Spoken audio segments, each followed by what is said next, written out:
Kumusta po kayo? Bago po ang lahat, first things first.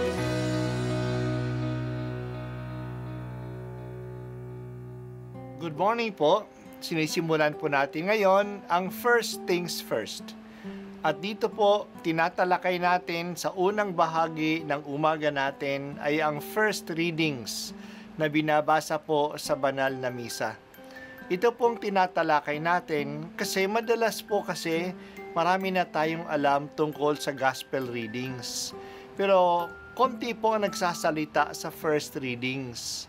Pero ang first readings, bahagi din po yan ng Biblia, ng banal na kasulatan.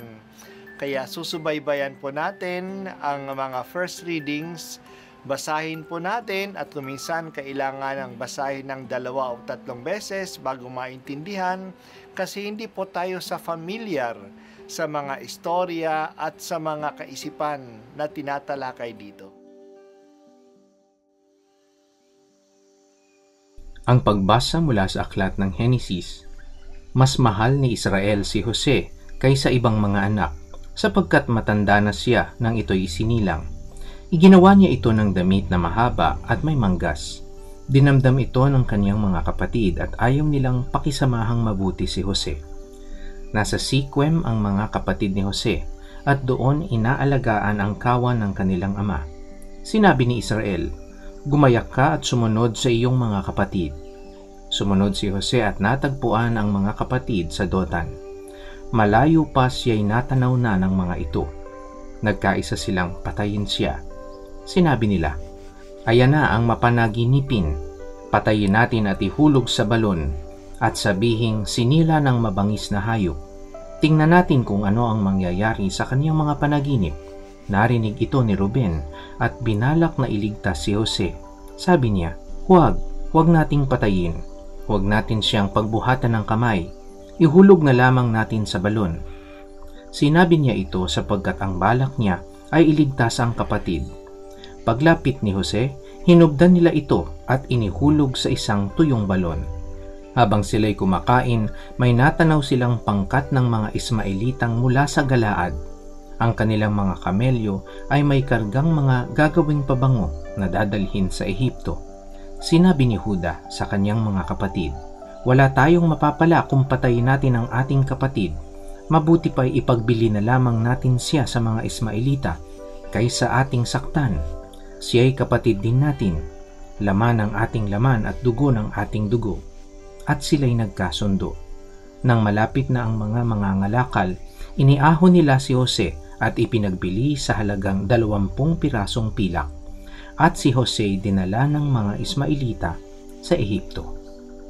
Ang salita ng Diyos. Salamat sa Diyos.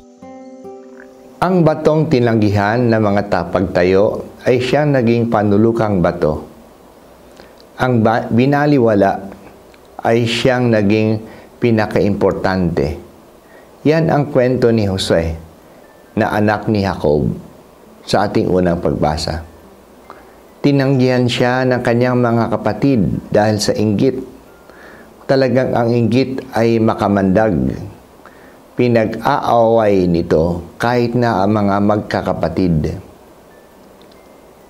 Hindi ba nangyayari din ito ngayon? Nag-aaway-away ang magkakapatid dahil sa inggit.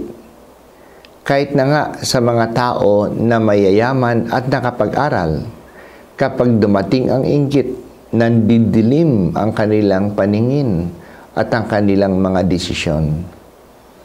Dahil sa inggit, tinangkang patayin at nauwi sa pagbebenta kay Jose ng mga kapatid niya. Kapag mula sa pagiging paboritong anak ng kanyang tatay na si Jacob, siya ay naging alipin sa isang dayuhang lugar. Pero alam naman natin ang nangyari. Patuloy siyang nanalig sa Diyos at nagtapos siya na prinsipe ng Ehipto na nagligtas sa mga Ehipsyano sa panahon ng tagutom at nagligtas din sa kanyang pamilya. Dahil kay Jose, tumira ang mga Hudyo sa lupain ng Ehipto sa loob na higit na 400 taon. Si Jose ay isang larawan ni Jesus na pinagbinta rin at itinakwil at pinatay. Ngunit mula sa kanya nagsimula ang bagong bayan ng Diyos, ang simbahan. Gumagamit ang Diyos ng iba't ibang paraan upang ipatupad ang kanyang plano. Kahit na ang pagkakamali ay ginagamit niya upang magdala ng kaligtasan. Mali ang ginawa ni Jacob na may favoritism siya. Sobrang paborito niya si Jose na nagalit ang kanyang mga kapatid sa kanya. Mali ang ginawa ng mga kapatid na nagselo sila. Mali ang ginawa ng mga kapatid na nagbalak patayin siya. Mali ang ginawa nila na ipinagbili siya bilang isang alipin. Sa harap ng mga kamaliang ito, hindi nawala ang tiwala ni Jose sa Diyos. Nanalig pa rin siya kahit na pinagbintangan pa siya ng asawa ng kanyang among si Potiphar. Kahit na kinalimutan pa siya ng kapwang bilanggo niya pagkatapos na tulungan siya at kahit na kinalimutan pa siya ng kapwang bilanggo niya pagkatapos na tulungan niya siya. At ginantimpalaan ng Diyos ang kanyang tiwala. Naging prinsipe siya sa Ehipto na noon ay ang pinakadakilang bansa sa buong mundo. At dahil sa kanya, naligtas ang maraming tao sa pagkagutom, kasama na ang kanyang pamilya.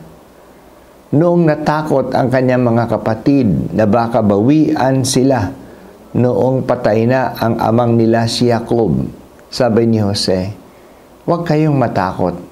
Binalak ninyong gumawa ng masama, pero ito ay ang paraan ng Diyos upang magligtas ang maraming tao."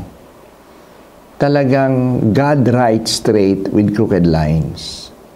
Bigyan po ninyo ako, Panginoon, ng malakas na pananalig ni Jose sa iyong kabutihan kahit na ako ay nasa mahigpit na kalagayan.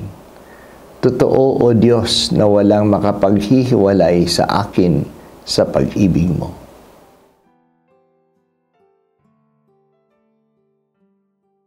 At ako po ay si Bishop Broderick Pabilio dito sa First Things First.